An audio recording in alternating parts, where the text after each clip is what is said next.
Chapter 38. As Minley and Dragon followed Da'afu up the harsh landscape, the wind blew wildly. But traveling was not difficult. Dragon carried them over any large cracks or opening. Minley had forgotten how enjoyable it was to travel with him, and Da'afu, laughing with pure delight as they rode Dragon, looked like two ripe hawthorn berries. Their merriment and the brilliant red color of their clothes and of Dragon himself seemed to warm the cold landscape. It was only when Minley's hands poked out of her sleeves into the icy air that she realized how cold it really was. "It's not much farther," Afu said to them after they had walked some distance. "We should be able to see Never-Ending Mountain soon." "You've never seen the Old Man of the Moon, though?" Minley asked. "Has anyone?" Da'afu shook their heads. "No one has ever seen him," Da'afu said. "No one in the history of our family or village. Though we do know he is the one who moved our ancestors here," Afu said. "The Old Man of the Moon brought your ancestors here?" Minley asked. "How?" The story of Da'afu's ancestors. Even though our ancestors did their best to please the magistrate, they were not able to make him happy. One day a neighbor rushed to our ancestor's home, his horse panting from running. "I have just returned from the city," the neighbor gasped. "I rushed all the way here to warn you. The magistrate is convinced the answer you sent him was a trick, and you are keeping the real secret from him. He is coming here to punish you. He plans to destroy your home and family. Run away while you can. There is not much time. His soldiers will be here tomorrow." Our ancestors cried with fear. The large family, the many sons and daughters, aunts and uncles, and children and grandchildren, could not help being scared. But Yi, the great-grandfather and the head of the family, raised his hand for attention. "It looks as if misfortune is coming," he said, "and there is nothing we can do. We will not run. The soldiers would easily find us, and the magistrate would be even more brutal, and I do not want to spend our last moments together in panicked flight." Yi looked at the bright blue sky and the sun shining on the mountain behind their home. It was hard to imagine the coming trouble. "Little ones," he said to the children, "go fetch your favorite kites." Then Yi turned to the adults. "Sons and daughters," he said, "prepare the finest picnic you can, with enough food and tea for all. We will not waste this time we have together. We will spend it as we always have, in happiness." The family nodded at Yi's wise words. Quickly, they rushed to do as he asked. They brewed large pots of their best chrysanthemum tea and filled special baskets with golden cakes and custard tarts, boiled chickens, crispy pork, fluffy steamed buns, and tea-stained eggs. And their brilliant kites, in the shapes of bugs and butterflies, were dragged out of storage and into the sun. Yi smiled at his family as they finished their tasks. He carried his favorite book of poetry, stories, and songs in a bag. "Come," he said, "let us climb up the mountain." So together, with the tree leaves waving farewell, the family made their way up the mountain. They climbed high, so that kites could fly without the trees getting in the way.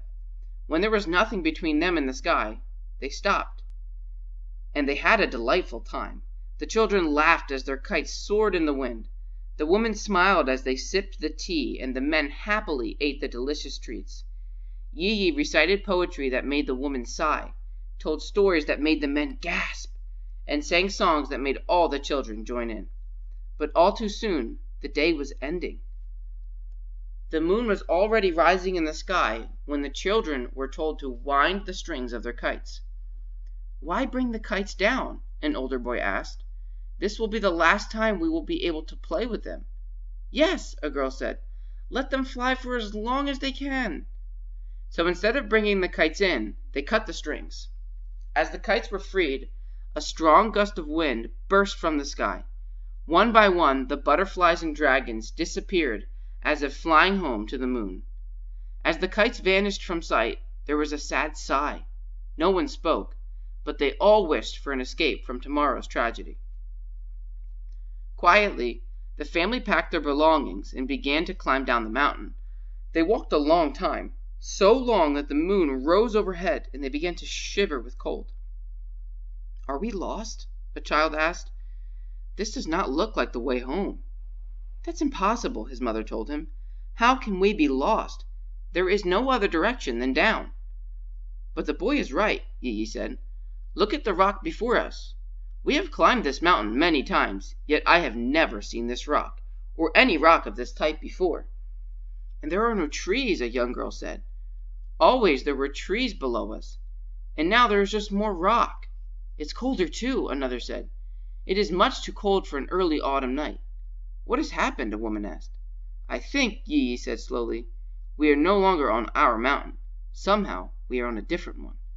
"How is that possible?" a man asked. "And why?" Before Yi could open his mouth to reply, one of the children shouted. "Home!" she cried. "Our home is right there!" And it was their home. The dark red gate doors were wide open, allowing them to see light shining from the windows of their houses.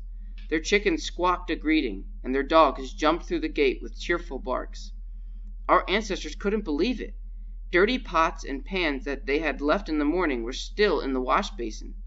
Mixed up shoes and hanging laundry were exactly where they were before. Even the book that Yi had left was open on the same page.